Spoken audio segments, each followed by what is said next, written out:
बच्चों हम अध्ययन कर रहे हैं चैप्टर 4 वन्य समाज और उपनिवेशवाद का। इस चैप्टर के फर्स्ट वीडियो के तहत हमने अध्ययन किया कि भारत में अंग्रेज सरकार के द्वारा अपने निजी उपयोग हेतु किस तरह से भारत के जंगलों का, यहाँ की वनों का दोहन किया जाता है।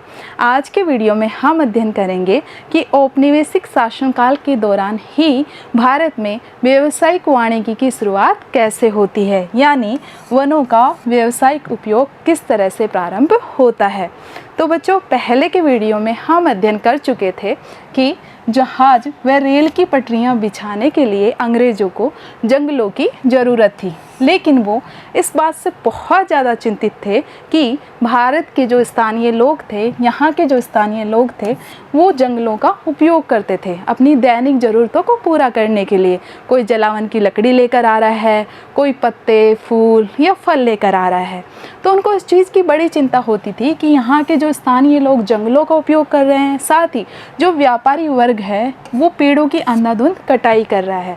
तो इससे क्या होगा, जंगलों की कमी हो जाएगी, पेड़ों की कमी हो जाएगी और इसका प्रभाव किस पर पड़ेगा, हमें पर्याप्त मात्रा में लकड़ियाँ प्राप्त नहीं होंगी। तो इस समस्या के समाधान के लिए उन्होंने आमंत्रित किया डायट्रिच ब्रैंडिस को। किसको आमंत्रित किया? डायट्रिच ब्रैंडिस को। और डायट्रिच ब्रैंडिस कौन थे? ये एक जर्मन विशेषज्ञ थे जो कि जंगल प्रबंधन पर, जंगल के संरक्षण पर सलाह देने के लिए भारत बुलाए गए थे। कहाँ के थे? जर्मनी के थे। और यहाँ सलाह देने के लिए बुलाए गए थे कि किस तरह से वनों का संरक्षण किया जाए, वनों का प्रबंधन किया जाए और वनों को बचाया जाए। क्योंकि अब अंग्रेज़ सरकार को वनों का महत्व समझ में आ गया था, क्योंकि उनकी अधिकतर आवश्यकताएं किससे पूरी हो रही थी? वनों से पूरी हो रही थी। तो डायट्रिच ब्रैंडिस को आमंत्रित किया गया और इनको भारत का पहला वन महानिदेशक नियुक्त किया गया। बच्चों बहुत ही इंपॉर्टेंट क्वेश्चन है अपना 1 नंबर का कि भारत के पहले वन महानिदेशक कौन नियुक्त हुए थे? तो डायट्रिच ब्रैंडिस नियुक्त हुए थे, जो कि जर्मन के थे। ठीक है, इन्होंने 1846 से लेकर 1883 तक इस पद पर कार्य किया, यानी वन महानिदेशक के पद पर कार्य किया। यहाँ आप देख पा रहे हैं ये डायट्रिच ब्रैंडिस हैं।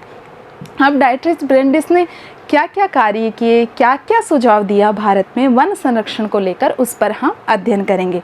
तो बच्चों यहाँ से हमारा लघुत्रात्मक इम्पोर्टेंट क्वेश्चन बनता है, तो ध्यान से समझना है, साथ में इसको नोट डाउन भी करना है। तो ब्रैंडिस के सुझावों को देखें तो उन्होंने सबसे पहला सुझाव दिया कि लोगों को संरक्षण विज्ञान में प्रशिक्षित करना होगा। अब ये संरक्षण विज्ञान क्या होता है? तो संरक्षण विज्ञान का तात्पर्य है कि लोगों को ये समझाना होगा कि वनों का अधिक से अधिक संरक्षण किस प्रकार किया जाए और लकड़ियों को कम से कम किस तरह से काटा जाए। यानी सारी की सारी रोक किस पर लगानी थी? स्थानीय लोगों पर लगानी थी, क्योंकि लकड़ियाँ तो वैसे भी काटी जाएंगी, लेकिन किसके द्वारा? यहाँ पर जो अंग्रेज सरकार थी उसके द्वारा। तो इन्होंने जो सुझाव दिए कि लोगों को संरक्षण विज्ञान में प्रशिक्षित करना होगा। इसी के साथ ही जंगलों के प्रबंधन के लिए एक व्यवस्थित तंत्र बनाना होगा, अलग से एक विभाग स्थापित करना होगा जो कि लोगों पर निगरानी रखने का कार्य भी करेगा। उन्होंने वन संपदा के उपयोग से संबंधित नियम तय करने की सलाह दी कि नियम बनाए जाएं कि किस तरह से कौन कौन से वन होंगे और उनके क्या क्या उपयोग होंगे। इसी के साथ ही उन्होंने पेड़ों की कटाई और पशुओं को चराने जैसी गतिविधियों पर पाबंदी लगाने पर बल दिया कि आप जंगलों का संरक्षण तब ही कर सकते हो जबकि पेड़ों की कटाई पर रोक लगाओगे और जो ये पशुओं की जो चराई है इस पर आप रोक लगाओगे। तो ऐसी गतिविधियों पर पाबंदी लगाकर ही जंगलों को लकड़ी के उत्पादन हेतु आरक्षित किया जा सकता है और नियम तंत्र को इतना कठोर बनाया जाए कि यदि कोई व्यक्ति नियमों की या तंत्र की अवहेलना करता है, यानी पेड़ काटता है या फिर अपने पशुओं को चराता है, तो उसे क्या दी जाएगी? सजा दी जाएगी। तो ये सब सुझाव कौन दे रहे हैं? ये सुझाव ब्रैंडिस दे रहे हैं, जो कि भारत के पहले वन महानिदेशक नियुक्त हुए। क्या सुझाव दिए? कि लोगों को बताया जाए वनों के संरक्षण के बारे में, कि उन्हें अपने पशु नहीं चराने हैं, उन्हें लकड़ियां नहीं काटनी हैं, क्योंकि इसके द्वारा ही क्या होगा? वनों का संरक्षण होगा। ठीक है, और जो लोग नियम नहीं पालन करते हैं उनको जुर्माना दिया जाए, उनको दंड लगाया जाए। इसके अलावा ब्रैंडिस के द्वारा कुछ और महत्वपूर्ण कार्य किए गए, ये तो सुझाव दिए थे जिनको बाद में अंग्रेज सरकार के द्वारा अमल में लाया गया। अब इन्होंने कार्य क्या क्या किए? 1864 में इन्होंने भारतीय वन सेवा यानी IFS इंडियन फॉरेस्ट सर्विस की स्थापना की। IAS का नाम तो सुना होगा, कई बच्चे बनना भी चाहते होंगे, एम होगी उनकी IAS बनना। तो जैसे IAS है, ठीक है, IFS है इंडियन फॉरेन सर्विस, इसी तरह से क्या है, भारतीय वन सेवा है।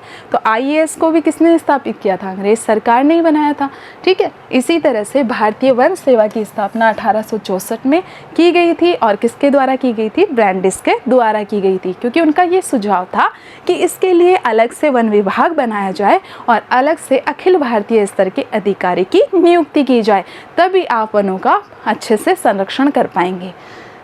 1865 में इन्होंने एक अधिनियम भी तैयार किया। अब जब अलग से विभाग बनाया गया है तो कानून भी होंगे, ठीक है, तो इसके लिए अलग से भारतीय वन अधिनियम तैयार किए गए। ये आपको डेट याद रखनी है कि भारतीय वन सेवा की स्थापना कब हुई? 1864 में, और उससे बिल्कुल एक साल बाद 1865 में स्थापना हुई भारतीय वन अधिनियम की। हालांकि बाद में इसको 2 बार संशोधित भी किया गया, यानी इसमें कुछ परिवर्तन भी किए गए।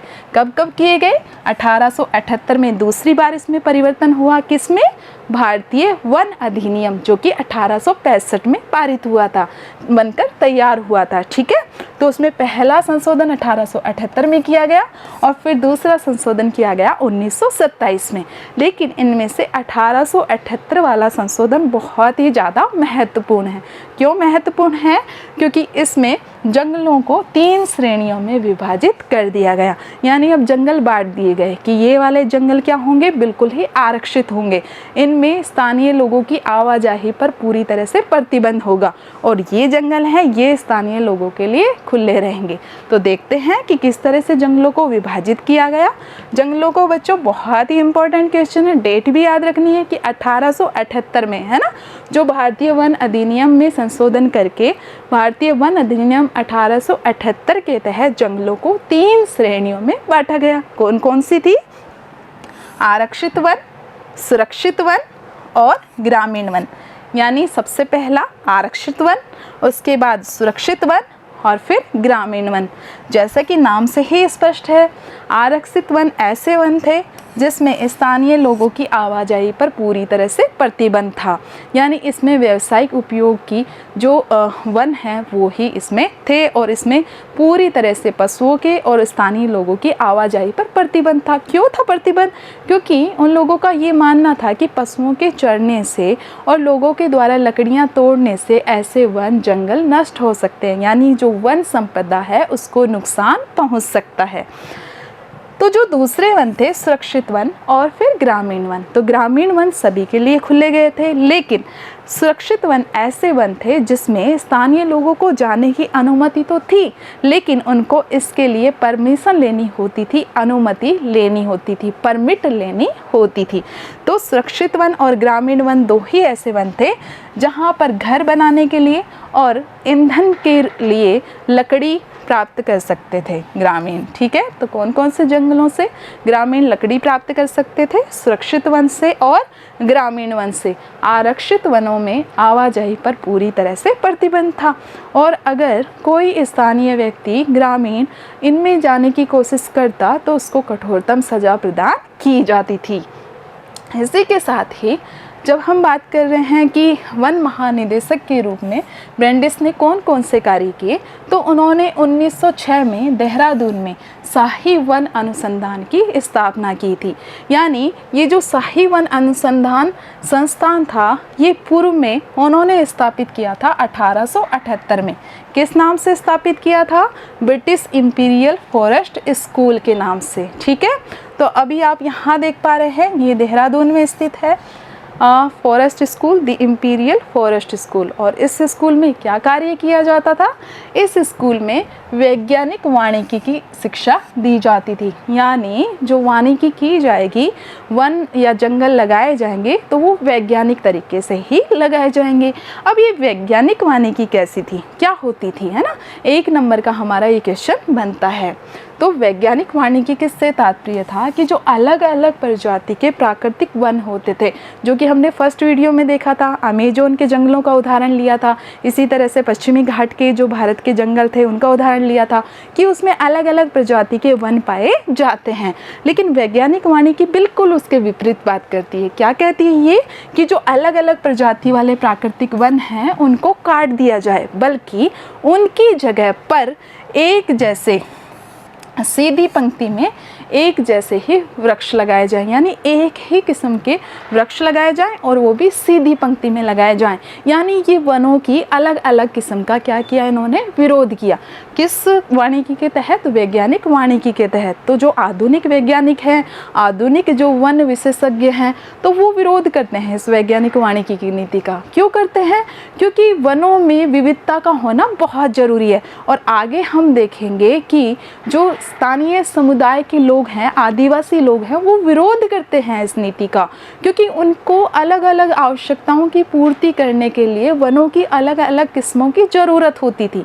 लेकिन यहाँ पर अंग्रेज़ सिर्फ खुद का हित देख रहे हैं, क्योंकि इनको जो कठोर लकड़ी वाले जो वृक्ष थे, साल के वृक्ष है ना, पॉपुलर, तो इन वृक्षों की ही इनको ज़रूरत थी। इसलिए इन्होंने वैज्ञानिक कृषि को बढ़ावा दिया, वैज्ञानिक वानिकी को बढ़ावा दिया कि एक ही किस्म के पेड़ लगाए जाएं और वो सीधी पंक्ति में लगाए जाएं, और जो अलग अलग प्रजाति के पेड़ पहले से मौजूद हैं उनको काट दिया जाए। तो समझ में आया ना वैज्ञानिक वानिकी क्या थी।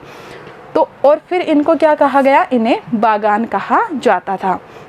यहाँ देखिए इटली के टस्कनी का उदाहरण दिया गया है। यहाँ पर पॉपुलर जो जंगल है उसका एक व्यवस्थित गलियारा बताया हुआ है। देखिए सभी वृक्ष एक जैसे ही हैं, पॉपुलर के वृक्ष हैं और एक सीधी रेखा में लगाए गए हैं।